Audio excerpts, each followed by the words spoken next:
Vai começar o Love Treta Podcast com o Paulo Ricardo. Eu gostei pra caramba de gravar esse papo com ele. Eu fiquei muito feliz mesmo, porque o Paulo é muito foda.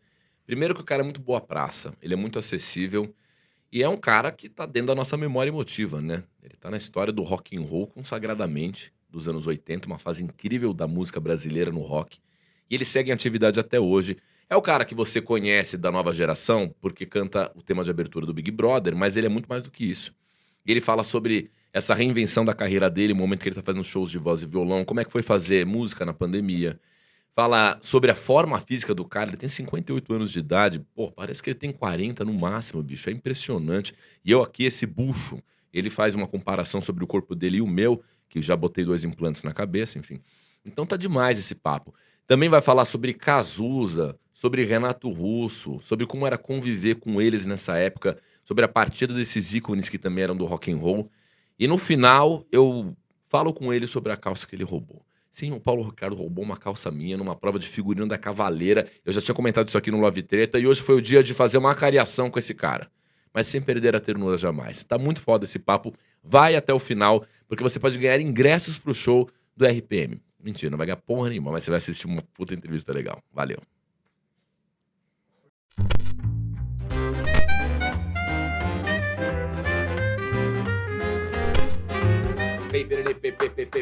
Love Treta começou pra você e sua mãe e seus pais também. Alegria pra viver, alegria pro neném. Love Treta! Faça uns dias. Eu não tinha percebido a riqueza e a pluralidade da abertura. Eu faço uns jingles. Belo E tema. quando o convidado é musical, eu me exibo com canções, com composições, e isso vai me afastando cada vez mais do show business. Enfim. Paulo Ricardo tá aqui. Cara, não. Mas não, te aproxima da publicidade, né? Jingle é uma Cara. linguagem. Ah, mas também quer saber? A gente tem que estar perto, é de Deus. Aquele faz um puta link evangélico, né?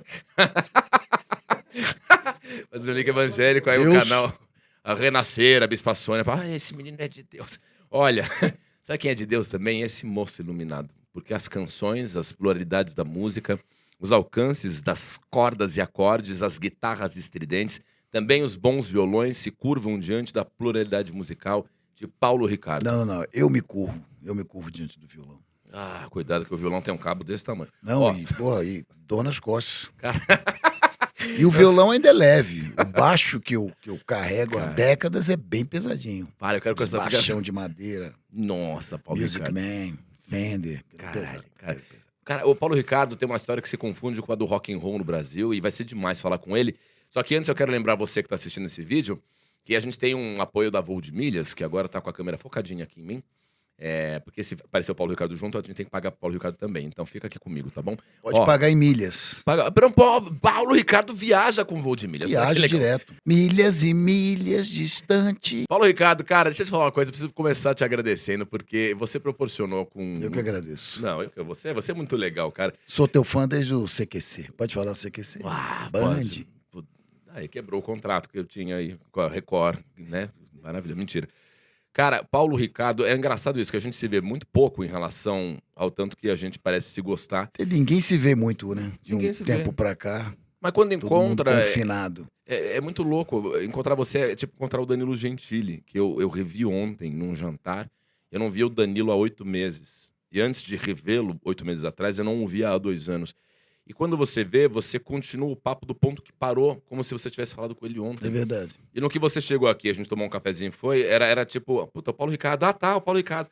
Não sei se isso é uma impressão que eu tenho, porque eu sempre vejo você na mídia, ou se você é legal assim mesmo, cara. Mas sempre me dá uma sensação de que a coisa continua do ponto que parou, É verdade. porque você é agradável, cara. Obrigado. É Eu acho foda. que é um pouco das duas coisas. Eu acho que a presença, né, da gente, mesmo pessoas que você tá acompanhando, familiares ou tal, pelas redes sociais, aproxima e a gente realmente tem uma afinidade. Claro, e que legal. Apertei o botão lá pra você no Popstar. É verdade, o Paulo Ricardo foi um dos jurados do Popstar. Surpreendeu com o Simonal. O que eu ninguém cantei mesmo esperava. aquele dia? Simonal, foi bem. Vou fazer minha queixa, era o Gala que eu joelho. Quando meu papai chegar, ou foi o vestir azul, foi essa, né? Foi. Ai, que legal.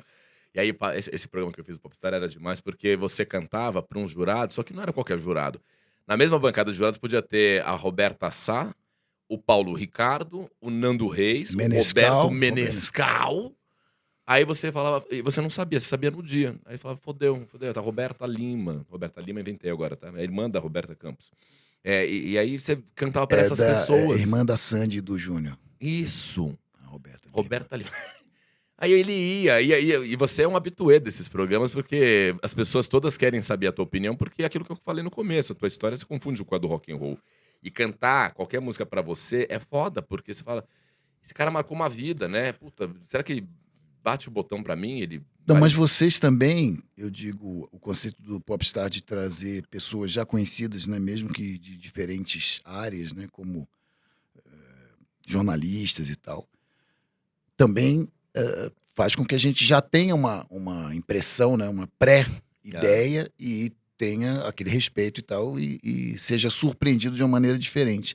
Eu fui jurado por 2 anos do Superstar, Sim. que era um programa incrível, uma franquia israelense, né, daquela coisa da cortina, né, basicamente um cone, uma coisa, um telão redondo que subia quando a gente curtia o som da banda, né? E aí, bandas novas, isso que era o legal, né? Claro, um ou outro que já tinha uma estrada e tal, mas eram bandas novas. No Popstar, não, o conceito era diferente, então a gente avaliava de uma maneira diferente também, como a questão do humor, quando intrínseco em uma apresentação tua ou do Edu Sterblis, como a gente estava falando. Caralho. Então é divertido, mas no Popstar eram jurados rotativos, né? Cada programa era uma bancada diferente. Eu fui umas 2 ou 3 vezes. É demais. Não, e foi legal, você foi generoso. E tinha, o Popstar era esse programa que tinha os famosos da área musical julgando famosos que não necessariamente eram da área musical, mas que cantavam pra eles, né? O Escobar cantando samba. Legal você ver uma faceta totalmente inusitada de jornalista, louco, né? E você era um cara generoso, e ao passo que tinha uns vilões, assim, né? Tinha o João Marcelo Bosco, ele que não gostava de ninguém. Maria Rita ficava meio desconfiada aqui. Aí você tinha um Danilo Caymmi, que era um amor. O Roberto Menescal tocava assim, ele levantava pra todo mundo, a gente rasgando. A Baby do Brasil, que falava Baby pelos cotovelos. Nossa, aí quando cortava a câmera pra Baby, ela começava a falar, e a Fernanda Lima ficava desesperada. Vamos, Baby. Né, era ao vivo o negócio. Cara, que foda, que foda. E, bicho... Você saiu em que ranking?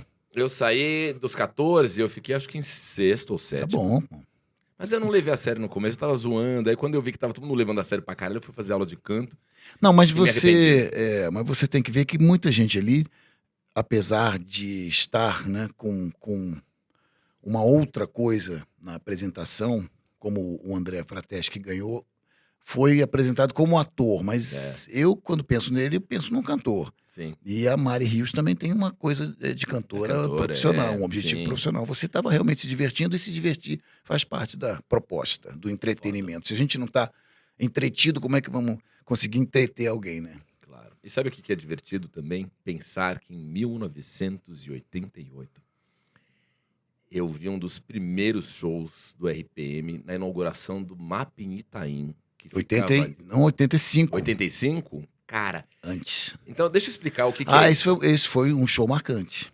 Cara, então, ó o que é foda quando você entrevista um cara como o Paulo Ricardo, que tem, como eu já disse, né, uma história que se confunde com milhas e milhas de histórias. Milhas e milhas de histórias. Olha, quando você... Eu não sei se você começou exatamente ali, porque pode ser que tenha uma história pregressa tua, você já tinha um namoro com música que é anterior ao RPM, não, o caralho, bom, né? Já que você está perguntando, o meu primeiro programa eu tinha 5 anos. Olha aí, então, é sempre assim, um programa da Globo, chamava A Hora do Tio Vinícius, um programa infantil que levava crianças para se apresentar. Era apresentado pelo Augusto César Vanucci. Nossa. E foi o meu primeiro contato, assim. Desde então, comecei a acreditar que aquilo era uma coisa possível, né? Mas eu fiz jornalismo e fui crítico de rock durante 4 anos antes de começar a estrada mesmo. Claro, tem aqueles anos de barzinho, né? Que você tem que tocar de tudo. A gente tinha uma banda chamada Trilha Sonora que fazia desde Chuva, Só e Cerveja, e Festa do Interior, até Police, Deep Purple e tal. Fazia de tudo. É uma escola boa, você tá tocando e as pessoas estão ignorando completamente. Porque às vezes é melhor do que elas estarem vaiando, que também é bom você passar por essa experiência. Caralho. Mas eu realmente O primeiro trabalho profissional foi o Compacto de Louras Gelados em novembro de 84. Então, em 85, essa turnê já era profissional e era, na verdade, a primeira turnê profissional, né? Fora de barzinho, assim. Eu acompanhei isso crianção de tudo. Em 85 eu tinha 7 anos. Esse show foi incrível porque foi meio que no meio da rua, né? Ali na Juscelino, na Cidade Jardim. Exatamente, era a inauguração do MAP em Itaim. Aí alguém disse que ia ter show do aclamado RPM, que tava passando direto no Chacrinha. Vocês viam umas coisas muito fodas. A gente tava no começo, isso foi antes da estreia do show Rádio Pirata ao Vivo, dirigido pelo Ney Matogrosso, que a gente tá fazendo agora e que vamos retomar sábado, 4 de setembro, na Áudio.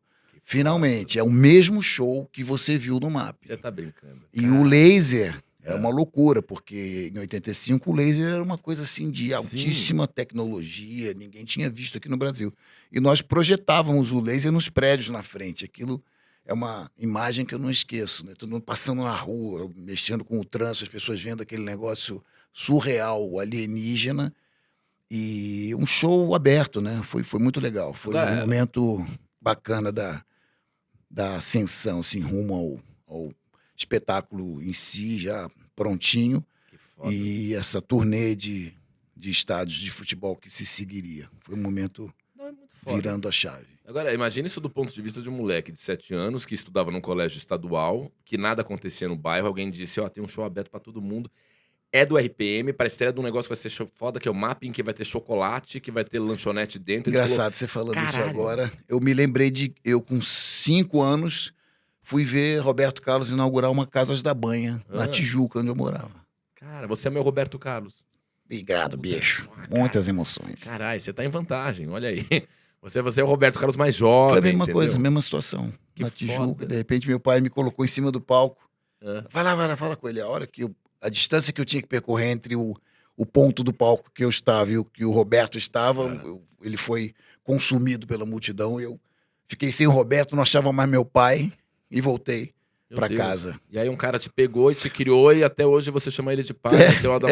É tipo a história do Kung Fu Panda, né? Mas que história triste, cara, porque a minha história com você em 85 foi legal, eu não me eu morava perto, eu cheguei em casa numa boa, logo depois. Mas a minha história é mó bonitinha, eu fui lá assistindo, tudo bem que eu não me Não, o MAP em Itaim era mais glamuroso do que as Casas da Banha. Mas você foi abraçar o Roberto e uma multidão não te... Mas você não me abraçou, pô. Você pisou em rosas. Você nem foi me abraçar. Tá vendo?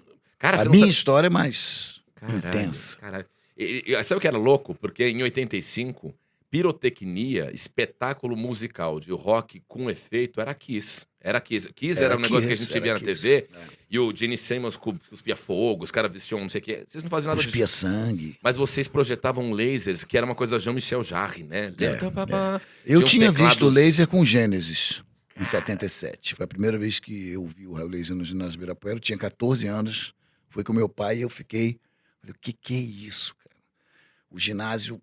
que tem uma acústica ruim, tinha sido visitado por engenheiros canadenses meses antes, então eles montaram tipo um mobile, assim, defletores, o som tava um disco, uma coisa absurda, turnê do Seconds Out, e alguns anos depois, né, 7, 8 anos depois, a gente estava ali no Ibirapuera com um raio laser, e aquilo foi uma viagem, assim, tipo, uau. Isso eu acho que de todo mundo que já veio aqui no Live Treta Podcast até hoje, você é a pessoa que teve a maior e melhor experiência de multidão, assim. Porque você foi um cara que já cantou para milhares de pessoas juntas. Uma massa, assim, que nenhum dos meus convidados teve essa oportunidade. Como é o domínio de você estar num palco e ter uma multidão cantando uma música que você compôs, ou que você foi um coautor, ou que você está embalando ali como vocalista? O que é isso? É uma viagem de ácido, assim? É meio essa... Eu nunca tomei ácido. Existem momentos de viagem, mas de um modo geral é uma espécie de esporte, né? Você tem que manter o controle. Você precisa estar atento a tudo, tem marcação de luz, tem interação com os outros músicos, tem os momentos certos em que você percebe que a plateia interage mais, você deixa cantar ou não. Mas, de um modo geral, é uma espécie de surf, assim, você está no mar e tá ali se equilibrando na onda, e tem momentos em que você realmente sente que tá no tubo, que tá tudo certo, o som tá perfeito, a luz tá linda, as pessoas estão...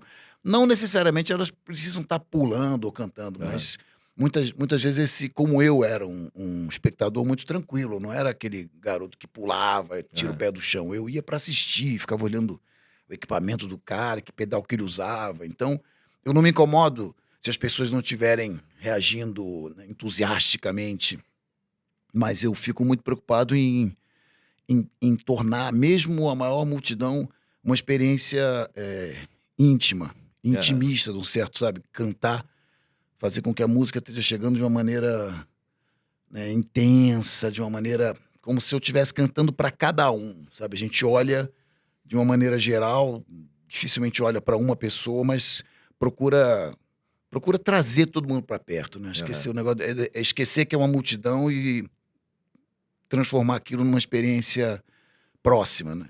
Isso é a magia da música, né? Trabalhar com a dinâmica, você sente que as pessoas estão, não é o tempo todo Aham. aquele carnaval, né? Aquele Claro, trio é. elétrico. Então essa é a parte mais fascinante que me leva agora a esse novo show que a gente estreia amanhã, É. amanhã, em Caraca, velho. Manaus, Caraca. que é o Voz e Violão, que é uma Aham. coisa que eu sempre menosprezei, porque eu vim Aham. do rock, eu gosto de som, mas com a pandemia a gente não tinha como encontrar a Claro. banda, não via meu baterista há anos e comecei a tocar violão, e aí realmente tive vontade, pela primeira vez, de montar um show com violão e voz. Então, Que demais, mano. agora realmente essa experiência é mais intimista e valoriza muito a voz, e é muito bom ter esses dois Uhum. polos, né? Shows menores com uma sonoridade mais tranquila e os shows maiores para Uhum. para multidões com muito rock and roll. Que foda, cara. É muito corajoso o que você vai fazer, né, porque você É, é um cara que protagonizou cenas memoráveis com multidões, assim, e o RPM, e, assim, isso já é foda pra caralho, e tem essa coisa de você estar com seus companheiros, tem um staff, tem um estofo ali, entendeu, tem um não, é apoio, uma loucura. e Você tá você falando vai isso, agora pra voz e você não violão. imagina. Eu fiz nos últimos meses, nesse cenário bizarro, Hum, atípico da pandemia, um show numa festa fechada, tinham 12 pessoas. que é isso, cara. Por conta dos protocolos de segurança, as pessoas todas, só aquele círculo de amigos e parentes, pouquíssimas pessoas mesmo. Uma festa, um lugar maravilhoso, uma ilha em Angra, mas Aham. eram 6 pessoas. Então Caralho. você tem que se apresentar para aquelas 6 pessoas como se fossem 6.000. Ilha de Caras, Não né. faz Ilha de diferença. Não foi Caras, Ilha de Caras, não, foi uma outra ilha, mas é uma ilha pouca tipo uma ilha gente. de Caras que Aham. as pessoas alugam para eventos. Que foda, Mas cara. lindo, o mar atrás, o palco aberto e Aham. 6 pessoas, Que 6 foda, mano. casais. Devia ser Luciano Huck com Angélica, Rodrigo Faro, Não, Vera Viel, essas galera de Angra não, aí, né. não era, não era Tá. não. Não era não, mas era assim, uma prova de fogo para mim, porque Porra. foi o primeiro show de voz e violão, e eu sempre fui baixista, né, eu Sim, toco um mano. violãozinho sem pretensão, sempre tive um grande guitarrista do meu lado, e foi uma delícia, foi muito gostoso porque é completamente diferente da experiência do rock com bateria e guitarra e teclados, é uma outra maneira de abordar a música e com mais sensibilidade, mais Uhum. nuances. E como cantor, né, você Aham. tem mais espaço para a voz você não precisa brigar com o resto da banda, a voz Coisa louca. flutua ali, uma Mas delícia. mas a responsa é toda sua, né, porque quando você tá numa É, banda e se alguma coisa dá errado contigo, se você escapa o cabo do teu baixo, erra o pedal ou deu um pigal, tem uma crise de tosse, alguém te encobre com solo aqui, você faz um comando pro companheiro colar, o cara: é. agora é tudo contigo, Não, você e o violão". eu tenho outro guitarrista comigo pra gente fazer, enfim, coisas que eu sempre curti dentro desse universo de voz e violão, Aham. que é a coisa da linguagem do folk, do blues, o slide. Aham. Tem uns efeitos legais, assim, de 2 violões, mas é completamente diferente do outro show. Realmente eu não tenho tempo e não posso sair para nada. A gente Cara. fica ali, os dois, e o show é 1 hora e tal ali em cima da gente, não tem como fugir. Normalmente eu tenho uma brecha ou outra, eu troco de roupa, eu transpiro muito, mas Aham. ali não tem jeito. Você entrou e Que não tem para onde responsa. correr. O máximo que eu faço é trocar o violão, Uhum. tem algumas músicas que eu toco uma gaita e tal, mas é muito rico ver músicas que eu faço há Aham. décadas de uma forma completamente diferente e recriando aquilo. Uhum. A gente nem pensa em reproduzir os arranjos Aham. eletrônicos e tal com violão. Então a gente tem que realmente contar uma outra história com o mesmo enredo. Mas tá sendo muito E é gostoso. muito corajoso você fazer isso, cara. Mas assim, a pandemia Porra. deixou a gente numa situação de ter que enfrentar Uhum. determinadas coisas, né? Aham. E eu acho que chegou a hora e as pessoas também se voltaram um pouco pro orgânico, pro que é essencial. É interessante saber que a canção, ela precisa se impor com Uhum. violão e voz. Se ela não é uma boa canção com violão e voz, não adianta chamar a Sinfônica de Berlim, Claro. produção do Calvin Harris, não vai funcionar. Esse Calvin Harris também, vou te falar. Calvin Harris. Calvin Harris. Pô. Eu ia falar David Guetta, mas não sei porque eu falei Calvin Harris. Já era. Ó, David Guetta já tá. David Guetta. Mas, ô Paulo, eu posso ter uma impressão errada, e me corrija se eu estiver errado, mas assim, me parece, acompanhando um pouco a tua história, que esse episódio da pandemia acabou sendo proveitoso para você fazer um show nesse formato mais intimista, Nesse sentido, sim. porque há muitos anos você é um ótimo músico. Obrigado. Na verdade, você é um cara que toca bem, você é um cara musical na sua Consegui te plenitude. enganar. Não, ele é, só que eu imagino que deva ter sido difícil ao longo desses anos todos você ser um bom músico, saber que você é um bom músico, que tem muita produção tua legal, mas você ser alcunhado como um sex symbol do rock and roll, o frontman do RPM. E acho que quando vem um show como esse por conta da pandemia, é uma oportunidade de você mostrar que você, antes de tudo, é um músico, né? E não é um cara cuja vida pessoal, os relacionamentos que teve, a beleza que tem, o sex symbol que você é em cima do palco, vem antes. Nada, eu Tô quero ser certo? o sex symbol. Porque, pô, Melhor ser sex symbol. imagina você ser um cara talentoso, que tem muita musicalidade, mas as pessoas querem ficar, o Paulo Ricardo, cara, nossa, ele marcou a minha vida, ele é muito gostoso, Paulo, a história da vida pessoal do Paulo, os relacionamentos do Paulo, não sei o quê. E você é um músico que quer mostrar que é músico. E aí vem a pandemia e você se obriga a fazer isso por causa da pandemia, mas me parece que foi um mal necessário. Acabou sendo bom pra você, não? Tô errado? Não, o que acontece dentro da tua pergunta é que eu comecei, né, a trabalhar profissionalmente e ter um relacionamento com o público numa época em que realmente não havia nem o conceito do paparazzi. Isso foi crescendo ali nos anos 90, Lady Di e tal, aquela loucura.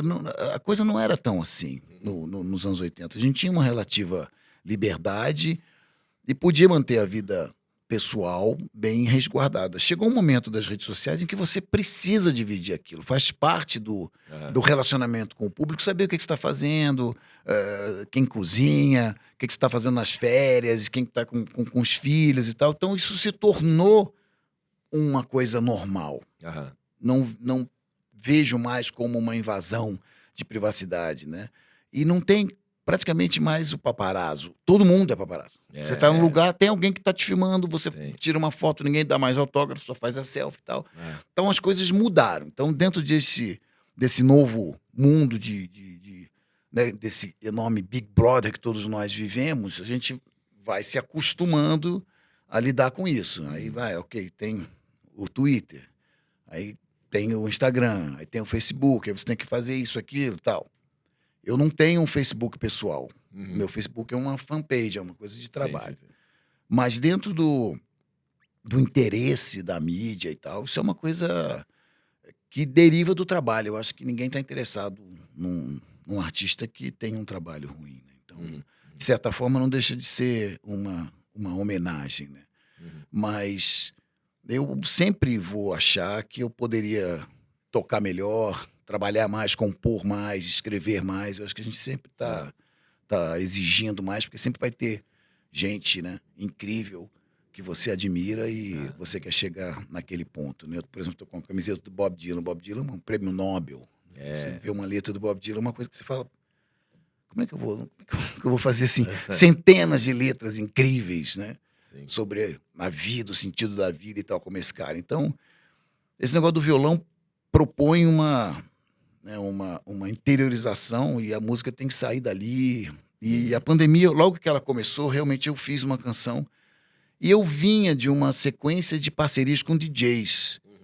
A gente começa nos anos 80, no momento em que a música eletrônica está nascendo também. Os primeiros sintetizadores, as baterias eletrônicas, aquelas coisinhas, os claps, aqueles timbres de When Doves Cry, do Prince, Madonna, tudo isso é um movimento que não havia poucos anos antes. Então, a coisa eletrônica para mim sempre foi muito natural. E quando rola a pandemia, isso tudo para, né? Esse movimento para, as festas param, os encontros param. E eu fiz essa canção no violão, resgatando esse classic rock, né? Que foi a base da minha formação musical. E aí fiz essa música chamada Tempo de Espera. Minha mulher fez o clipe em casa, ela é fotógrafa. E aí a gente mandou para os amigos e tal, e o Faustão exibiu o clipe no programa, que ele apresentou da casa dele também, né? Que louco. Então, isso aí foi uma maneira de, assim como as lives, de se manter, né, artisticamente vivo nessa pandemia, tocando violão, mostrando coisas, as pessoas pediam músicas e tal. Mas aquilo acabou se tornando realmente um prazer. E é claro que nós vivemos um momento de explosão do rock nacional, uma geração muito talentosa, mas o rock hoje em dia está pequeno, no Brasil e no mundo, né? Sim. Quem está aí ocupando espaço é a garotada, como é normal no pop. Né? Agora, você que fez parte de um movimento maravilhoso nos anos 80, que vocês eram a bola da vez, você e outras bandas do rock and roll, te dói ver a música do nosso tempo, assim? Com tanta ênfase nas novinhas quicando até o chão, no joelho da novinha, como essa bunda da novinha terrorista. Tá meio monotemática essa ditadura da novinha que quica, da novinha que desce, não sei o quê. Eu sei que as músicas agora todas estão muito curtas, não pode começar com uma sessão instrumental, não pode ser uma sessão instrumental muito grande no meio. Se passar de 2 minutos e meio, alguém vai falar, porra, mas tá comprida, ninguém ouve assim. A retenção no Spotify é de 4 segundos, você tem que pôr as melhores 4 músicas na sequência logo de cara. Verdade, é exatamente Tem isso toda que você essa tá chatice falando. do caralho. Qualquer produtor musical agora fala assim, pô, mas peraí, deixa eu ver. Não, você tá louco? Hoje a gente não teria o Dark Side of the Moon, do Pink não Floyd. teria. Não teria. Eu revi esses O cara dias. ia falar, você tá maluco? Eu tô aqui há 1 minuto, tenho um coração batendo, sai daqui, tira esse cara daqui. Cara. E você fazendo música como fazia nos anos 80 e seguindo com música nos anos de 2021, te dói ver o que tá acontecendo com a nossa música, assim? Não, eu acho que sempre há boa música. Eu sou otimista, eu amo música e eu já venho, por exemplo, vendo Caetano sempre chamando atenção pro funk carioca de uma forma positiva, da maneira em que a música se transforma, se transmuta e como as influências, a própria expressão funk já é estranho, porque para mim o funk é James Brown. Então o carioca fala, não, estamos levando o funk para o mundo. Um funk. Mas existe um funk carioca, que é uma coisa diferente. Uma outra batida, né? Então, do ponto de vista musical, tem coisas assim. É específico. E é despretensioso e tem a ver com as nossas limitações. Tem a ver com a favela, com a dificuldade. Por exemplo, tem uma coisa clássica, que é uma ideia, né, genial, que é uma canção do Tom Jobim com Chico Buarque, que se chama Piano na Mangueira. Mandei levar um piano para Mangueira. Então, qual a chance de vir um grande concertista, um pianista clássico, um menino da Mangueira? Zero. É zero. Como é que você vai subir o piano na Mangueira? Entendeu? Então, Tom Jobim foi homenageado pela Mangueira, o samba enredo, uma coisa maravilhosa, mas a gente... Enfim, somos brasileiros, país subdesenvolvido, uma profunda desigualdade social. E esse é um som que está vindo da favela. O Baile da Favela foi a música que a Rebeca escolheu para ganhar o ouro nas Olimpíadas, né? Então, o mundo inteiro, literalmente, assistindo, isso arrepia. Quer dizer, é uma música de inclusão. Claro que em todo movimento tem as boas músicas, as cópias ruins e a música ruim daquele movimento. Você tem, claro, uma sub-bossa nova também. Não é porque é bossa nova que foi uma boa música. Pode ser uma redundância, uma coisa ruim. Sabe? Não sei. Nem todo movimento só tem Claro que não. o bom e o ruim. Então eu procuro ouvir o que tem de bom.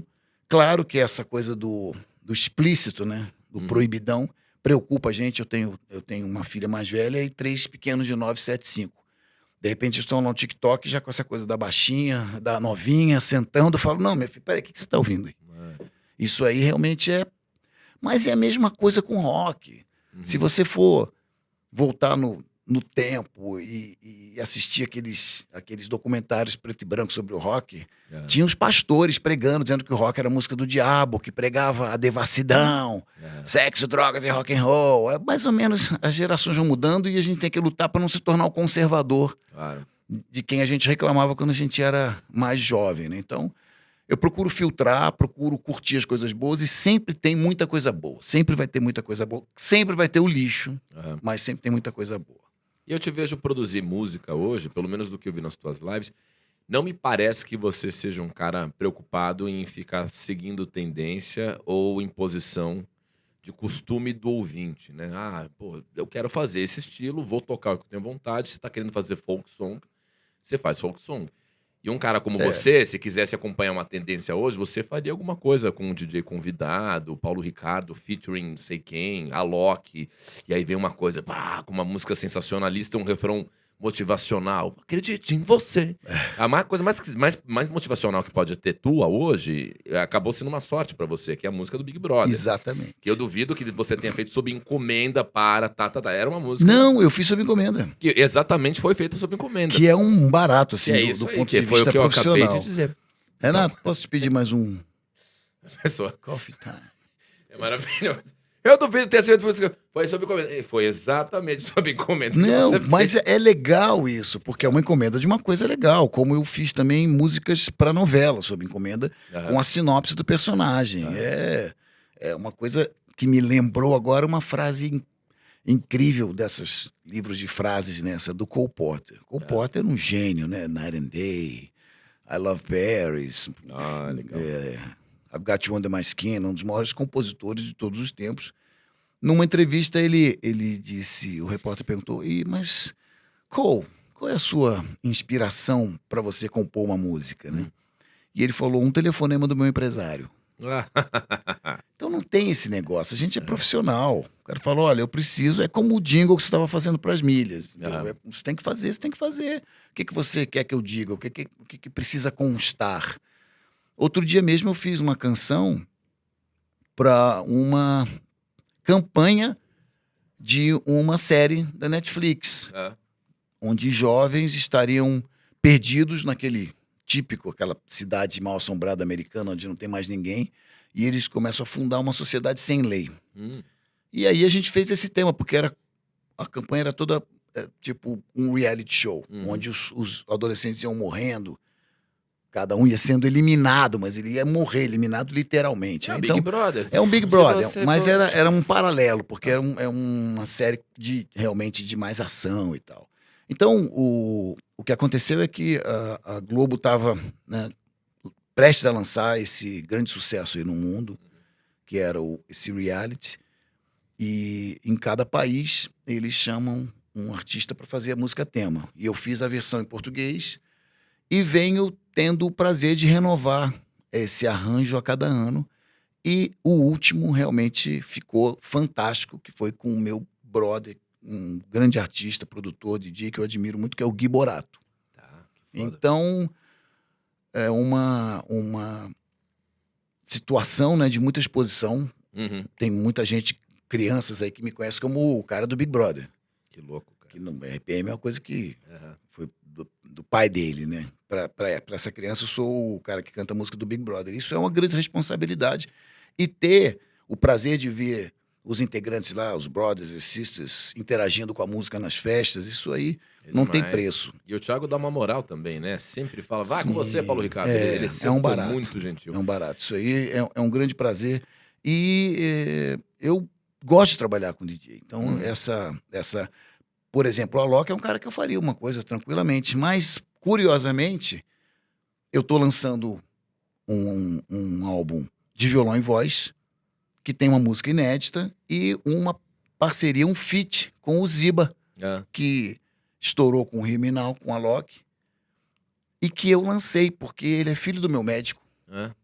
E há uns 5, 6 anos atrás ele me mostrou uma fita. Eu falei, você pode ouvir o trabalho do meu filho, quero saber o que, é que você acha e tal. Eu falei, cara, teu filho é muito talentoso, adorei.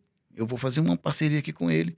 Que legal. E lancei o meu último CD físico, o novo álbum, que tá no streaming também, com essa canção chamada Eu Não Sei, minha e do Ziba, e agora eu tô regravando nessa linguagem de voz e violão e com o Ziba cantando comigo. Então, Foda. eu tô sempre aberto, assim, eu acho que a gente, uma das vantagens da maturidade é você vai peneirando e vai cada vez mais procurando fazer o que você sabe e o que você gosta, né? Mas você não pode perder o tesão pela música, não pode se fechar dentro de uma, né, da tua, né, daquele pequeno, né, aquela estantezinha de informações que você tem. Tem muita coisa boa acontecendo, você tem que estar sempre buscando. Agora, eu estou me divertindo muito ouvindo essa banda italiana chamada Maneskin. Maneskin é um rock dos anos 70. Mas eles têm 22 anos, entendeu? Então, rock and roll can never die. O rock é uma energia, uma atitude. Eles são 3 caras e uma mulher, são lindos, magrinhos, e tem um estilo e uma assessoria de moda que é incrível. É Itália, né? É Gucci, Prada, é tudo ali. Então, eles trazem a sensualidade, eles trazem a atitude rock and roll com um rock muito legal. Cantam em inglês, algumas coisas em italiano, mas eu tô sentindo que o rock tá voltando. Então, eu me lembro também de uma entrevista do Bowie, que o cara perguntou, e aí, Bowie, depois daquele sucesso do Let's Dance, e agora, pra onde o rock vai? Ele falou, pra trás. Então a gente vai meio que resgatando o Maneskin. Eu só quero falar, pô, vou fazer um rock, um hard rock, né? Um rock and roll, Stones, Led Zeppelin, um classic rock, né? Então, eu acho que agora eu tô curtindo essa fase acústica que tem a ver com as raízes do rock, Robert Johnson, o blues, B.B. King e tudo mais. Mas, na sequência, eu já tô sentindo, tô ouvindo o barulho do rock and roll se aproximar. Porque eu falei pra você que nas lives que eu assisti tua na pandemia, do que eu venho acompanhando o seu trabalho Que bom que você viu. Não, vi. Bom, pra quem não viu, tá lá no meu canal do YouTube. Eu curto, pô, é legal. E eu tava justamente enfatizando que me parece que quando você vai fazer o seu trabalho, que você tem vontade, você não fica seguindo muita tendência e fazendo concessão, mas você também tem a habilidade de fazer uma música sob encomenda que seja muito comercial e que possa estar num Big Brother, que é o que você contou pra gente. Você é eclético nesse sentido, assim, mas me parece que na hora que você vai fazer o seu, esse aqui é o meu disco, é disco de carreira, você segue só uma regra, que é a tua. Né? Independente do que possa ser tendência no momento. E de certa forma também tem um momento em que você passa a ser o cavalo. O cavalo não é uma linguagem, de esportes, não, no sentido espiritual, né? O cavalo é aquele que recebe a entidade, né? Então, às vezes você começa uma música querendo falar sobre alguma coisa e ela, no meio do caminho, ela vai se transformando. Você escreveu uma palavra ali que cai que abre uma rota alternativa, abre uma bifurcação para um outro discurso, e você fala, cara, isso aqui tá mais legal do que eu comecei a falar. E aí você vai para aquilo. Então a música, chega um momento que a música também tem vida própria. Você vai... por mais que você queira copiar uma música de alguém, quando você faz, você acaba botando a tua marca, o teu jeito de fazer aquilo, e é fascinante. O negócio é continuar fazendo. Tem uma frase também da Gertrude Stein, que era um anúncio da Montblanc. Era, to write is to write is to write is to write is to write. Escrever é escrever, escrever, escrever, escrever é escrever. Quer dizer, não adianta você ficar pensando, você tem que escrever. É que nem esporte, não adianta você malhar mentalmente. Você tem que ir lá e fazer o negócio, as flexões e tal. Então, esse processo da música é uma via de mão dupla. Assim. A gente entra naquilo, mas a gente não sabe exatamente onde a gente vai parar. E, de certa forma, toda música é uma música de encomenda, né? É uma encomenda sua mesmo. Você fala, pô, queria fazer uma música sobre a pandemia, sobre a quarentena. Né? E como é que nasce uma música pro Paulo Ricardo? Qual que é a tua motivação? Primeiro você tem um insight, você acorda com uma Tem intuição... esse telefonema do meu empresário, muito boa essa frase do Cole Porter, é sempre bom lembrar isso, né? Você manter o ritmo, manter uma produção. Mas eu vou anotando ideias, vou anotando trechos de letras e pego o violão com frequência e vou anotando trechos de músicas também. Então, quando eu tenho aí, sei lá, 30 trechos, eu começo a organizar e montar o quebra-cabeça. Você primeiro pensa numa letra ou te vem uma melodia e você coloca uma letra a favor da Sim, melodia? normalmente é assim. Eu Normalmente. tenho uma melodia e coloco a letra, eu visto a melodia com a letra. E depois é que você vai pro violão e busca a harmonia dessa melodia com letra. Não, muitas vezes o violão e a melodia, a harmonia e a melodia saem juntos. Cara, que bom. Mas eu tão faço difícil. muito, não tem letra nenhuma, Aham. uma coisa qualquer, e depois a gente vai definindo a letra. Eu gosto eu me identifico com o modus operandi do Chico, né? Quer dizer, Aham. longe de mim, o Chico é um gênio, talvez um dos maiores gênios da música brasileira no mundo, mas ele trabalha assim, ele fala, eu procuro ouvir o que a melodia está me dizendo e traduzir em palavras. Então É. esse é um processo... É mais fácil você mexer com a letra do que você desconstruir uma melodia que já está fazendo sentido, né? A música, ela vem... a sua estrutura rítmica e tal. Então, normalmente, eu faço a letra depois. O Chico também fala que quando a melodia é dele e a letra, consequentemente, também será, ele até faz concessões. Ele pode colocar uma nota menor como maior em função da sonoridade de uma palavra que vai encaixar ali. Agora, quando é melodia de parceiro, ele falou, se eu recebia uma melodia do Tom ou do Francis Haime, eu me obrigava a encontrar a palavra certa que coubesse ali. Exatamente. De qualquer maneira. E ficava um desafio divertido para ele, a ponto de ele usar dicionários e Sim, ficar sim. buscando Eu vi, palavras. comprei esse Foda, dicionário também. foda, foda. Que legal. Você faz assim também. Eu quando recebo uma melodia, como aquela que eu fiz, no caso essa eu participei, né, da confecção dessa música 2, que é um grande sucesso. Foi gravado agora pelo Léo, do Vitor e Léo. Luiz Caldas gravou agora pro Instagram para todo mundo. Foi tema de novela, tema do Fábio Júnior na novela Corpo Dourado. Encontrei o Sullivan por acaso no restaurante e a gente foi pro estúdio, fizemos a música juntos, depois eu fiz a letra, depois ele me mandou outras melodias e eu procuro vestir e respeitar a melodia. É chato querer sair do que o parceiro te enviou. É um respeito e também é uma admiração mútua, né? Agora, tem parcerias aí geniais, geniais. Eu regravei uma música que dizem que foi o primeiro lançamento, a primeira música profissional do Edu Lobo. E a letra é do Vinícius. Então é uma coisa que chama Só Me Fez Bem, que eu gravei no Amor Me Escolheu, meu CD de 98, e que Foi tudo natural, ninguém foi de ninguém, mas só fez bem ao coração. Isso Muito é demais, bem. isso é muito bonito. Onde você ouviu? Betânia gravou isso num disco com o Edu Lobo de 66, que é o que ela gravou O Tempo e o Rio. É maravilhoso. Exatamente. Foi a Então, vida, que foi o legal. amor, Então, enfim.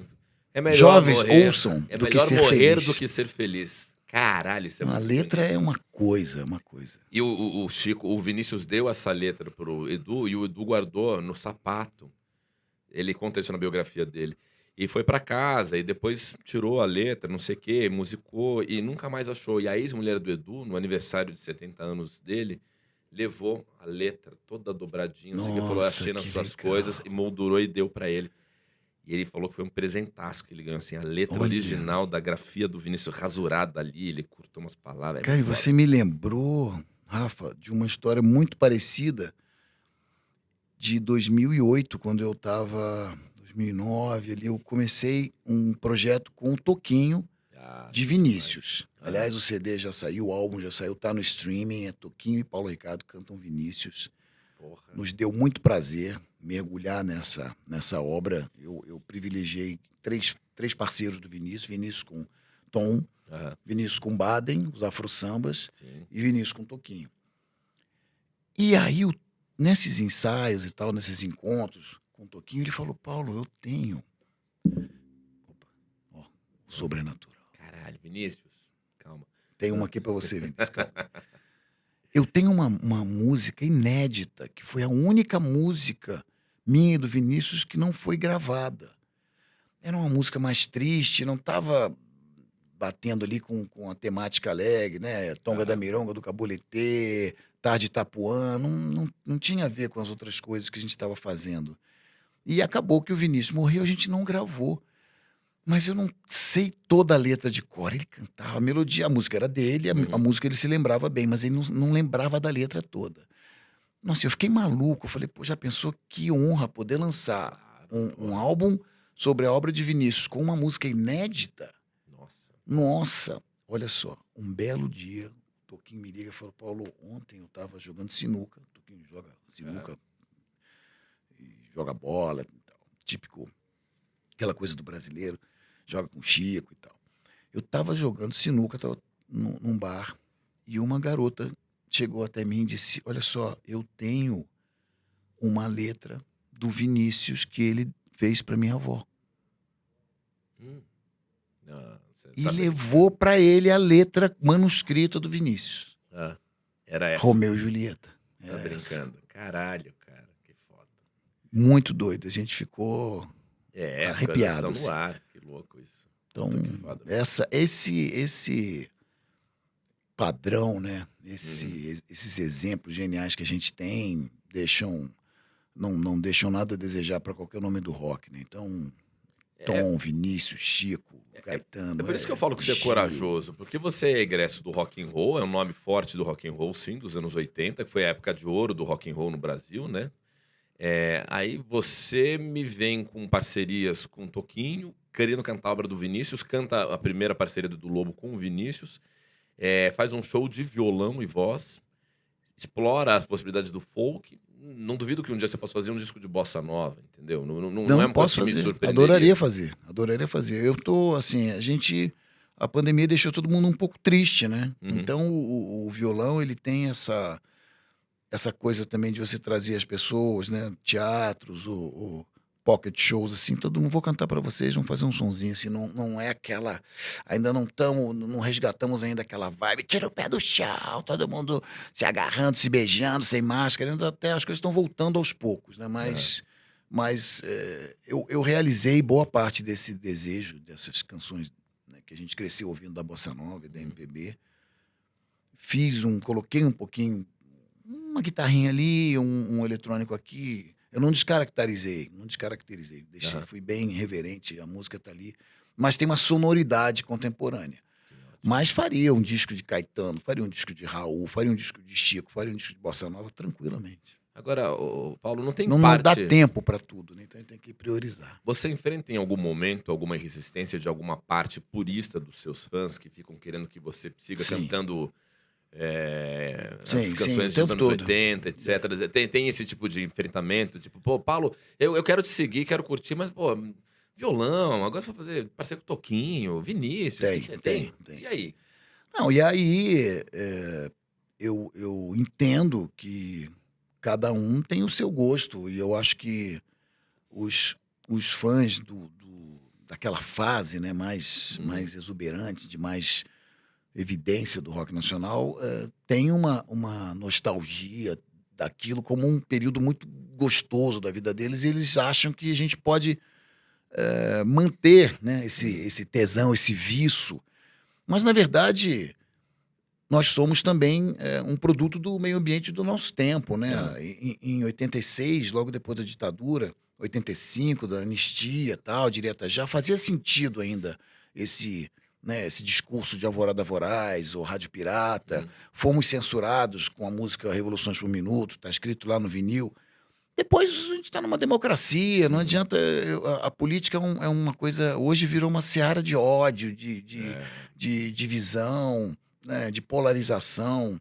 Mas as pessoas têm saudade daquilo que foi, né, intenso, que fez muito sucesso, e me cobram mais músicas como Alvorada Voraz, mais rocks, como o álbum de 93, por exemplo, de Pérola, que foi uma fase minha mais pesada mesmo. A gente estava curtindo muito o que estava acontecendo em Seattle, que era um resgate do rock dos anos 70, de Purple e Led Zeppelin e tal. E foi um disco, uma turnê bem pesada, bem gostoso. Mas depois eu regravei Cruz e Espada com Renato Russo, e aí o outro disco já tinha do Lobo, eu acabei abrindo um pouco mais o leque. Então são ciclos, eu ouço, eu agradeço e procuro atender na medida do possível. Procuro também não me afastar muito da matriz, assim. Eu entendo que o Chico é o Chico, o Caetano é Caetano, eles têm aquela coisa, né, forte da formação musical deles, eles são um MPB, não tem discussão, mas eu ouvi de tudo, A gente, né, garoto brasileiro já ouve samba, e escola de samba, carnaval desde sempre. Luiz Gonzaga, tá tudo aí na nossa Tom Jobim, da mesma forma que estão, como tá o Pink Floyd, como estão os Stones e os Beatles. Então, fica difícil escolher. É um cardápio cheio de opções, né? Fica difícil escolher uma coisa só. Mas a gente tem que respeitar o fã, mas a gente não pode também ficar tirando pedido como se fosse uma pizzaria, né? Lógico. Mas você falou da maturidade do artista, e eu fico imaginando um moleque assistindo essa entrevista que você está dando aqui. Ele pode pensar assim, porra, mas na idade do Paulo, você deve estar com 52?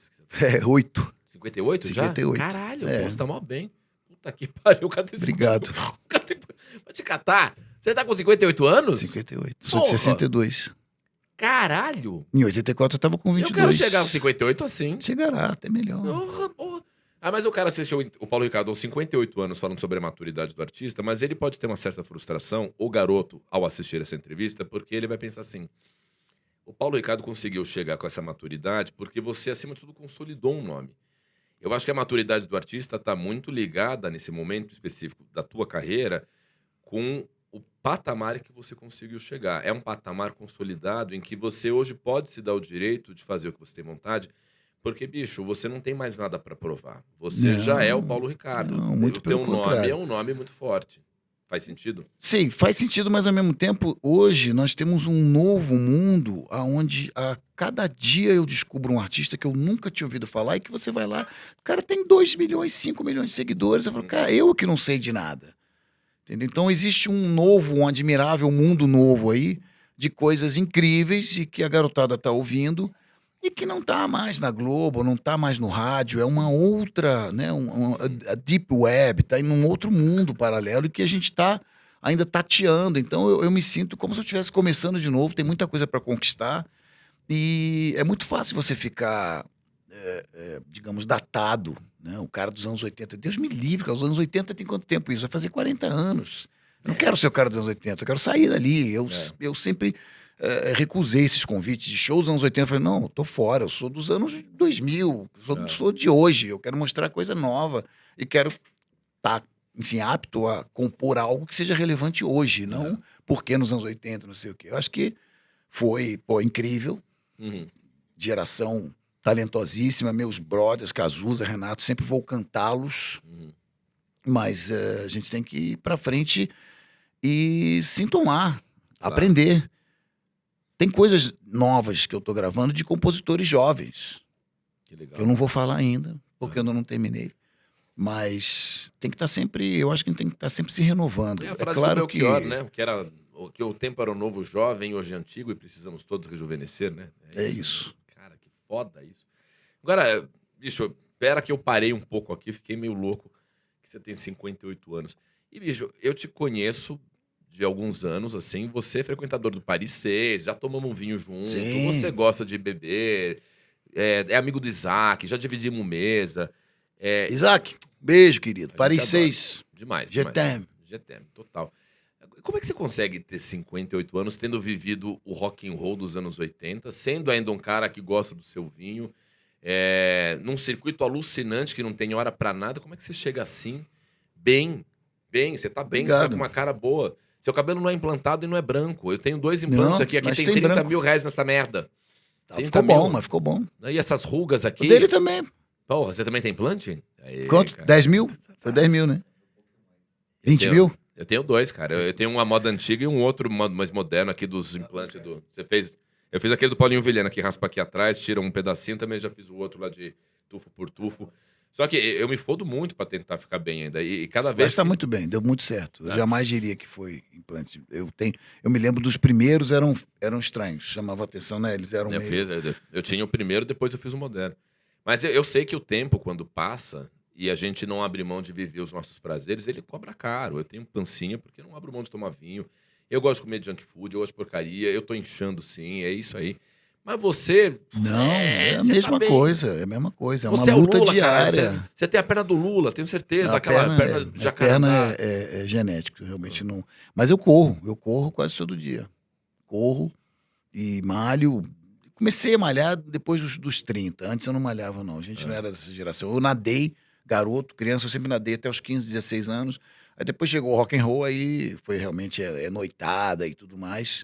Mas aos 30 eu volto a morar no Rio e resgatei esses hábitos saudáveis e desde então nunca parei de malhar. A gente não pode parar de malhar, né? É uma obrigação que você tem com o teu corpo. Agora, é natural que a gente vá substituindo, né, prazeres e hábitos, né? Eu já não aguento mais beber tanto quanto eu aguentava. Então eu continuo tomando meu vinho, mas em menor quantidade. E aí a gente também tem que se preocupar, porque a gente trabalha com a imagem, né? Mas é uma luta diária, não é fácil para ninguém. Você tem 4 filhos. Claro, é fácil você... Tem 4 filhos. Você vê, olha o Mick Jagger e fala, esse cara, ele nasceu assim, ele é assim. Tem gente que tem essa genética do magro, né? Magrinho. Mas eu não sou assim, eu tenho que lutar. É uma luta árdua contra as calorias. Caralho, puta papo Luciana Gimenez, Não, né? pô, tem que ter personal, tem que se aplicar. Como é que você mantém seu shape? Que coisa louca. Cara. Não, mas hoje em dia a gente sabe, por exemplo, a gente cresceu numa época em que todo mundo fumava, todos os teus ídolos fumavam, os Beatles, os Stones, você vê. Tinham filmes que o cara tava operando ali, o cirurgião operando e fumando. Era uma coisa... A consciência, né, da necessidade do exercício, ela chega realmente nos anos 80. É muito interessante que eu fui chamado, há alguns anos atrás, para fazer a dublagem do documentário do grupo Time Life para Fox, que passou no Net Geo. Sobre os anos 80, um documentário incrível, super abrangente, sobre política, cultura, música, moda e tudo que aconteceu nos anos 80. E há realmente essa conscientização e esse boom com os vídeos de malhação da Jane Fonda. E aí tem toda uma era, nos anos 80 a gente realmente incorpora isso. E o cigarro é banido, aí começa a ter aqueles filmes com o Russell Crowe sobre o informante, sobre a indústria do tabaco e as ações bilionárias contra o tabaco. Então, a gente tem que aproveitar que ainda está vivo, a gente, nossa, passou uma fase difícil, os anos 80 não foram, somos sobreviventes, né? Vimos amigos, perdemos amigos, e a vida é uma coisa que precisa ser cultivada, cuidada, né? Você vai ficando mais, você vai tirando o pé, né? Isso é uma coisa natural, mas assim, as coisas mais importantes, e isso a pandemia também nos deu uma perspectiva mais focada, são cada vez mais importantes, né? Família, os filhos, os pais, teu trabalho que você faz, os fãs e tudo mais. Então, a gente quer estar bem, sabe? Você, de repente, você tem um show, você fala, não, eu vou dormir porque amanhã tem um show. Se você tá com os amigos, tem festa, amanhã não tem nada, você vai, mas você vai ficando, vai trocando, né? O prazer de terminar de ler um livro, o prazer de terminar uma música, vai se sobrepondo aos prazeres mais destrutivos, né? Mas são fases, tem que viver intensamente. Que foda, né? Lembrando que o Paulo, porra, passou pela essa fase louca dos anos 80 toda, à frente de uma banda de rock que fazia um sucesso apocalíptico. De fato, um cara que chega aos 58 bem como você, depois de ter vivido tudo isso, você é um sobrevivente, cara. Não, tem histórias muito, muito interessantes, né? Histórias muito malucas. Assim. O que você lembra de eu lembro de encontrar o Cazuza. Eu conheci o Cazuza aos 18 anos. Eu era crítico da revista Som 3. O Ezequiel também era crítico, Ezequiel Neves, o jornalista e produtor do Barão. E ele me apresentou o Cazuza e nós ficamos super amigos. Eu passei aí, morava em São Paulo, passei com frequência ao Rio e ficava hospedado na casa do Cazuza. Ele morava com os pais em Ipanema. Bom, e assisti aquilo tudo. Eu era garoto, não tinha nada de música ainda. Cazuza já estava começando com o Barão e tal. E aí veio a AIDS, né? E eu, sempre amigo dele o tempo todo. Um belo dia, ele estava... Já era notório que ele estava soro positivo. E a gente se encontrou em Recife. Eu ia fazer show, ele também. A gente se encontrou na rua, na praia, sei lá. Pô, vamos tomar um chopinho ali, vamos lá. A gente bateu num lugar, o lugar estava até fechado. Meio de tarde, assim. Abriram pra gente. A gente ficou lá tomando chopp. Papapá, que não sei o que, não sei o que lá. Aí o Cazuza, tem uma hora, ele terminou o chopp dele, pegou meu chopp, deu um gole e pum, botou na minha frente. E naquela época ninguém sabia direito. A gente, não, sabe, as pessoas, pô, será que a AIDS pega no talher, pega no beijo, pega no aperto de mão? E o Cazuza estava já publicamente soro positivo, ele tomou minha cerveja e botou assim. Cara, eu era amigo, naquele ponto, eu já era amigo do Cazuza há muitos anos. Falei, cara, o Cazuza jamais iria me dar esse chopp se tivesse algum tipo de risco. Eu peguei, chopp, ele botou assim, mas o Cazuza, ele era tinhoso, assim, ele era um cara provocador, era um cara debochado, ele queria ver o que eu ia fazer, né? E eu peguei o chopp, pois é, né, Cazuza tá foda. E tomei o chopp. Já Renato foi muito triste, porque ele já estava soro positivo, mas ele foi muito discreto, isso não foi... Ele não abordou como o Cazuza, que enfrentou a morte, né, olhando no olho. Eu fui buscá-lo para ele gravar com a gente A Cruz e a Espada, para aquele álbum de 96, o Rock Popular Brasileiro. Cara, foi uma tarde linda, cantou lindamente, todo mundo se emocionou e tal, gravando e fumando Carlton. Assim, pô, uma voz absurda. E todo mundo fala, não, tem que cuidar da voz e tal. Inclusive, eu vou sair daqui, eu vou para minha fono. Tem que, a gente faz fono regularmente. E Renato ali e tal. Isso foi em fevereiro, carnaval, depois do carnaval de 96. Em outubro, o Renato morreu porque ele simplesmente deixou de tomar o coquetel de AZT. Ele decidiu morrer. Ele falou, não quero mais tomar esse troço. Ele poderia estar vivo até hoje. Como existe toda uma galera, vida e uma galera soropositiva que tem, né? Tem revistas, tem tudo funcionando. E essa foi uma doença devastadora. O Renato, inclusive, ele é russo por conta de uma homenagem a um ativista dos direitos da comunidade gay, que é o Vitor Russo. Também dizem que era Rousseau, né? Tempo Perdido, Em Busca do Tempo Perdido.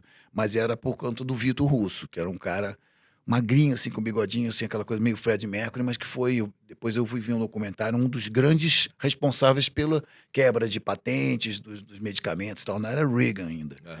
Então, a AIDS foi terrível na nossa época e a gente agora, tendo passado por uma pandemia já, graças a Deus, vislumbrando shows, dia 26 agora, quinta-feira, Manaus, depois...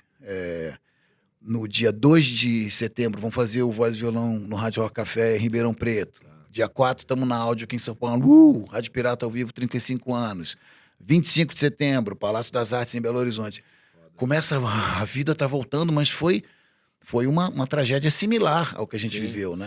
A AIDS tinha contornos moralistas, tinha uma coisa assim, né, de querer se culpar, tipo a ignorância de dizer que era um câncer gay que veio de Nova York e tal. Foda.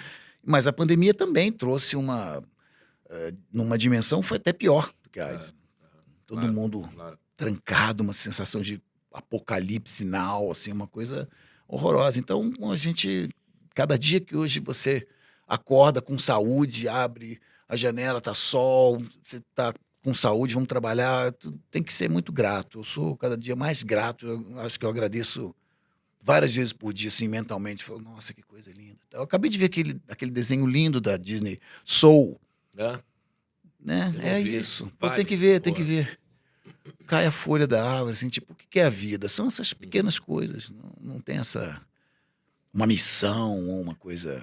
Agora, eu fico pensando, você foi falando do Renato Russo e do Cazuza, que são pessoas que eu conheço como fã, né, e consumidor dos trabalhos, mas não conheci, nunca convivi.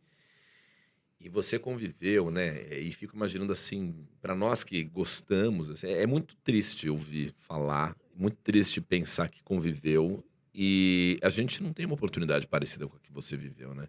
É muito valioso você ter sido um amigo desses caras, como foi valioso pro Nando ser amigo da Cássia Eller, quando o Nando Reis esteve com a gente conversando num programa que fazia no UOL, ele falava da Cássia, a gente fica meio... Ou o Menescal me falando da Nara, que é uma pessoa que eu sou devoto, a Nara Leão, né? Essa geração tem essa frustração, assim, né? Não, mas você sabe que eu tinha a mesma sensação. Eu falei, pô, eu tô aqui com 18 anos e John Lennon foi assassinado. Eu nunca vou ver John Lennon, eu nunca vou ver os Beatles. John Bonham morreu, eu nunca vou ver o Led Zeppelin. Falei, acabou, perdi o Woodstock, eu perdi aquilo tudo. Agora esse mundo tedioso, não tinha tanta coisa ainda para fazer. Eu não imaginava. Mas eu tinha essa sensação quando eu era jovem. Que a geração legal era anterior. Que merda isso. Beatles, né? Stones, Caetano, Gil, o que a gente tá fazendo aqui? Não tem mais nada. Sobrou nada. É sobre isso que fala o filme do Woody Allen, né? O Meia Noite em Paris, né? Que a gente nunca tá feliz de pertencer à nossa época. Exatamente, né? Não dá valor, né? Eu claro, conheci Cazuza com 18 anos. Cazuza era um fenômeno da vida, assim, uma coisa de uma intensidade que eu nunca vi. Renato já era mais introvertido, mas eram meus brothers, a gente se encontrava com frequência e tal, se falava. Agora, eu já fiquei frustrado por não conhecer Vinícius. Então eu ficava ouvindo as histórias do Toquinho e falei, pô, não conheci Vinícius. Já Tom eu conheci, cantei com o Tom. Caralho, como foi isso, bicho? Foi um mico. Por quê, cara? Porque eu tava no lançamento, foi o lançamento do Songbook do Tom, num lugar chamado People Down. E fizeram uma surpresa. Falou, olha, vamos fazer essa surpresa pro Tom, porque o Tom tinha ido ao nosso show e tinha ido no camarim com o filho dele, que era muito fã. E aí falou, a gente tá separando umas 2 ou 3 pessoas para cantar com ele. Eu falei, não, vambora, eu vou cantar Eu Sei Que Vou Te Amar. E aí eu errei a letra. Chegou uma hora eu errei a letra. Aí corrigiu, falei, meu Deus, foi aquele mico, todo mundo riu. Tensão de estar diante Tensão, lógico, pelo amor de Deus, Tom Jobim. Tom Antônio Carlos Jobim. Sim, cara, eu super entendo. Então, assim, a gente tem que dar muito valor. Quem ia imaginar que o Tom ia morrer com 67 anos? A mesma idade do Vinícius. É muito jovem. 67 é muito jovem. Você vê, perdemos o Charlie Watts. 80 anos. É jovem, considerando que os outros Stones estão vivos. Sim. Então, a vida é tão rara. E como foi trabalhar com o Ney Matogrosso, cara? O Ney Matogrosso eu acho ele muito foda. O último show que eu vi antes da pandemia foi o do Ney Matogrosso, aquele... Sim, Atento aos Sinais. Que ele começava cantando bloco na rua. E eu falava pra minha namorada assim, esse cara tem 78 anos de idade. Tá com 80 agora. Né? Agora 80, né? Ele é o maior showman do Brasil, não tem a menor dúvida. E é um puta do iluminador também, né? Faz uns desenhos de luz, etc. Ele sabe tudo de palco, trabalhou como contra-regra, como iluminador antes do Secos e Molhados. E ele só dirigiu 3 shows, né? O nosso, da Simone e do Cazuza.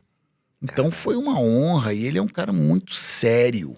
Muito sério. Claro, ele é carinhoso, leve, divertido, mas ele, profissionalmente falando, ele é um diretor exigente, assim, com tudo, com horário, com disciplina, na marcação das coisas. Foi uma dádiva, assim, um presente começar nossa vida profissional já com a orientação de um mestre desse quilate.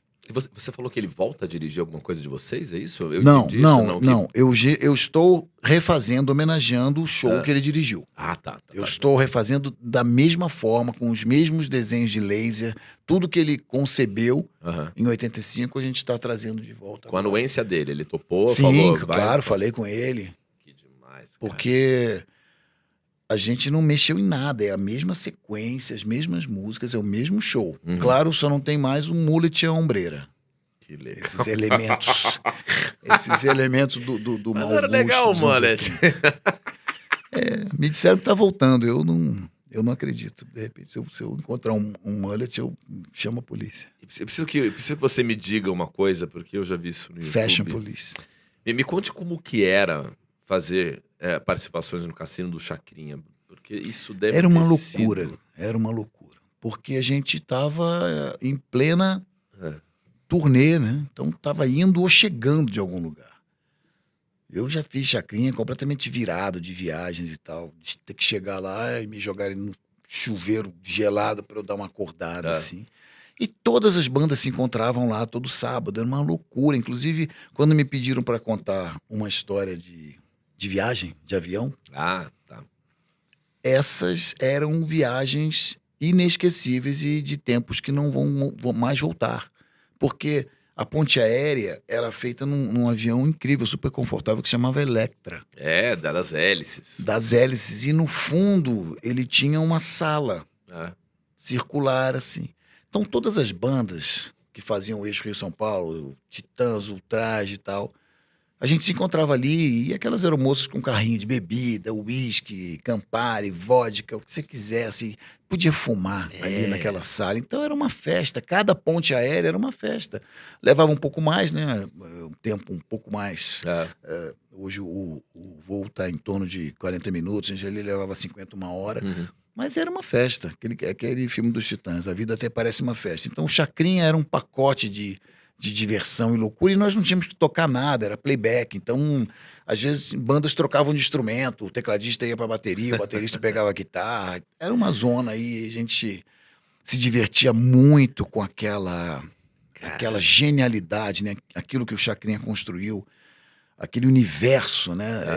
Pós-tropicalista, aonde um senhor apresentando o programa de tchutchu, de bailarina, ou de noiva, ou de palhaço, com um dial na barriga, uma buzina, atirando pedaços de bacalhau e sacos de feijão para as pessoas. Era surreal. Que demais. E ninguém vai chegar perto do Chacrinha. Claro que o Bial escreveu o musical, a homenagem ficou incrível com o Stepan fazendo um Chacrinha realmente assustadoramente parecido. Né? Porra. Mas Chacrinha, realmente, a gente deve muito a ele. Toda a nossa geração deve muito. E era legal porque, assim, era uma zona tão legal que a edição não triangulava com o que as imagens capturavam. Então, sei lá, tava tocando vocês, o câmera dava um close no baterista que tava tocando outro instrumento, entrava um solo do piano, aí o cara improvisava o solo do piano num tecladinho que ele ficava aqui, ninguém tocava aquela merda, todo mundo ficava empunhando aquele bagulho que tocava aqui, aquele teclado. Aquele guitar, né, que eles chamam. Bicho, que legal que era isso. Puta que pariu. Olha, estamos caminhando ao final do papo com o Paulo Ricardo, mas assim, eu deixei pro final um grande momento. O momento da verdade. Agora sim. Agora a giripoca vai piar aqui, Paulo Ricardo, porque é o seguinte. Estamos nos aproximando do final. Lembrando que o Paulo Ricardo vai participar ainda do canal de cortes aqui, com uma história de viagem legal. Você falou com ele, Johnny? Beleza. Tá? Depois que acabar aqui, você vai lá pro canal de cortes, o Cortes do Cortês. Mas antes eu quero terminar, sem deixar de enfatizar o meu apreço enorme ao Paulo Ricardo, a minha gratidão por ele ter vindo. Obrigado. Lembrar que tem todas essas datas que você viu, que você pode confirmar essas datas todas no Instagram do Paulo Ricardo, né? Que é o @ Paulo Ricardo. Paulo Ricardo. Não é o Paulo Ricardo. Paulo Ricardo, tá? Devolve minha calça. Tô muito puto. Não vou devolver, não. Devolve. Sabe o que aconteceu? Você sabe dessa história. Quem foi? Eu lembro disso. Pra quem foi que eu falei essa história aqui, que veio aqui? Eu falei, o Paulo Ricardo não devolveu minha calça. Alguém que veio aqui no Love Teta Podcast, eu troquei esse CD e falei assim, Paulo Ricardo não devolve a minha calça. Alguém do rock veio aqui, que é o seguinte, em 2009, a Nicole Nativa, assessora de figurinos, minha amiga Nicole, que é tua amiga também, e que vestia o Paulo, e tava fazendo a volta do RPM, etc. Falou assim, vamos na Cavaleira. E vamos na Cavaleira, porque você vai ganhar uma roupa. E falei, vou ganhar umas roupas, eba. E foi eu e Felipe Andreoli. Aí a gente chegou lá, eu falei, cara, Cavaleira, uau. Aí vimos os moleques do Paulo Ricardo, o RPM, conversamos, você é sempre muito legal. Pô, já tinha visto você 1000 vezes no Paris 6, não sei o quê, legal. Aí eu pego uma calça preta, falo, uau, que bela calça. Aí o Paulo Ricardo fala assim, é uma bela calça. Não, ele falou assim, é uma bela calça. Eu falei, mas tem outra? Aí a moça falou, não, só tem essa. Eu fiz, eu olhei com muito amor pro Paulo e fiz, essa, perdeu. Aí eu separei nas minhas coisinhas. Aí eu fui pro vestiário pegar outras coisas, pro provador, não sei o que, pego o meu bolinho de roupa e falo, cadê a calça? Aí a moça tava, meu Deus. Eu falei, o que foi? E a moça me constrangida, a moça da Cavaleira. O Paulo Ricardo pegou a calça. Eu falei, mas a calça era minha. Mas ele gostou muito, pegou e levou. Aí eu falei, o Paulo Ricardo pegou minha calça, cara, e você não devolveu minha calça, eu jamais levaria se eu soubesse que era sua. Eles devem ter feito se você soubesse, se eu soubesse, eu não levaria. Mas eu devolvo. Ela tá um pouco já... O preto tá um pouco cinza, mas... Não, e no começo desse ano eu desci... Não sei se ela tá cabendo mais, nem em mim, nem em você, mas eu devolvo. No começo desse ano eu desci a rua que tem o Paris 6 e te vi passando... Na Doc. Aí eu te vi saindo... Ali, né, na Consolação. Eu te vi saindo da calça, aí... Saindo só pensa na calça. Da calça. Saindo do Paris 6, aí eu abri a janela e falei assim... Devolve minha calça, Paulo Ricardo! Aí você não entendeu, você só ouviu o Paulo Ricardo e você achou que era um fã e fez... Obrigado pelo carinho. Fez uma coisa assim, eu falei, mano, um dia ele vai no meu podcast. Caralho, né, cara? Putz. É muito boa essa história. Não, eu cara. tenho N peças da Cavaleira. A gente vestiu Cavaleira muita coisa legal. Turco Louco. Depois a Viron também, quando o Mionzeira foi um dos sócios. Que demais. Tem até hoje, ele mandou fazer um agasalho pra gente. Mas eu não sabia, a gente realmente ia com alguma frequência ali. Se eu soubesse que era sua, jamais lasers. E que prato que você é do Paris 6 hoje? Sou salmão com risoto de palmito. Porra, você tá num lucro. Eu sou uma raspa, eu sou uma fatia de abacaxi grelhado. Sobremesa. Com raspa de limão. Não, eu sou uma fatia de abacaxi grelhado com um caramelo e 2 bolas de sorvete de limão. Nossa, uma delícia. E o Isaac me descreveu no cardápio dizendo assim: Rafael Cortez, quando vem aqui, gosta de sobremesas leves, dentro de uma vida fitness. Mentira, eu só gosto de álcool. O abacaxi tá leve, mas o sorvete... Não, tem ele me sorvete. acha azedo e cítrico. Eu tô muito puto com o Isaac. Isaac, me promova a categoria de uma carne. Ele tá reformulando o cardápio, dá pra você mudar. Não, mas e quando eu tava- sempre pedi aquilo, eu não cozinho, Ah. sou péssimo também. Você tá falando de reality, de Masterchef, eu também sou muito ruim. Mas era o prato que eu sempre comia. Então ele me homenageou colocando o nome, eu pedia muito aquilo. E quando eu apresentei o video show uma época, ele me Da onde ele promoveu. veio? Foi da cabeça dele ou você pedia essa Não, sobremesa? não pedi nada, ele deu a cabeça dele. Ele me deu, eu detesto abacaxi, não gosto de limão. Aí ele me deu isso. Aí depois. Isso não foi cortês. Eu não, não, aí depois quando eu fui pro video show e apresentei o video show uma época, eu ganhei uma página inteira no cardápio do Paris 6. Aí depois que saí, aí eu desapareci e voltei lá pra aquelas 2 linhas finas. Eu não ganhei nem a promoção pra uma proteína, tô muito puto. Não, mas olha, há muitos anos o cardápio do Paris é só youtuber. Fica tranquilo, eu caralho, também nunca Isaac. mais apareci. Se bem que eu fiz uma foto outro dia, capaz dele remodelar agora que a pandemia tá acabando, todo mundo tá se vacinando, graças a Deus, é capaz de vir um novo cardápio. Caralho, cara. Fiz as fotos lá com o Ângelo Pastorello, cara, é verdade. Agora você me lembrou, capaz de eu estar na nova edição. Mas sabe de onde você nunca sairá, independente das edições novas do Paris 6? Dos nossos corações. Corações que pulsam, corações que cantam, corações que se emocionam. E quando a gente... Fica assim, não. Isso é muito legal se eu me emocionasse, né? Ia ser muito legal, mentira. É. Todo Não, podcast. você é ator. Você vai ficar muito impressionado de falar, caralho, aí ele no final cortei e chorou. Mentira, ia ser muito bom. Tipo, lembrando das músicas do Paulo. Don't you cry tonight, there's heaven above you, baby. Isso é Guns Skid N' Row? Roses. Ah, é, pode crer. Don't Skid you Row. cry. Ó, e vai pro canal de cortes, o Paulo Ricardo vai estar lá contando uma história de viagem, vai ser muito legal. Esse cara é muito foda. Tudo que ele fizer, faça. Tudo que ele disser pra você fazer, obedeça. Faça do Paulo Ricardo uma nova religião. Ele é pra você, a partir de agora, um altar sagrado ao qual se curvarás e devotará a tua vida. Paulo Ricardo, porque tem que ser assim. Eu me curvo a você sempre. Obrigado. Pronto.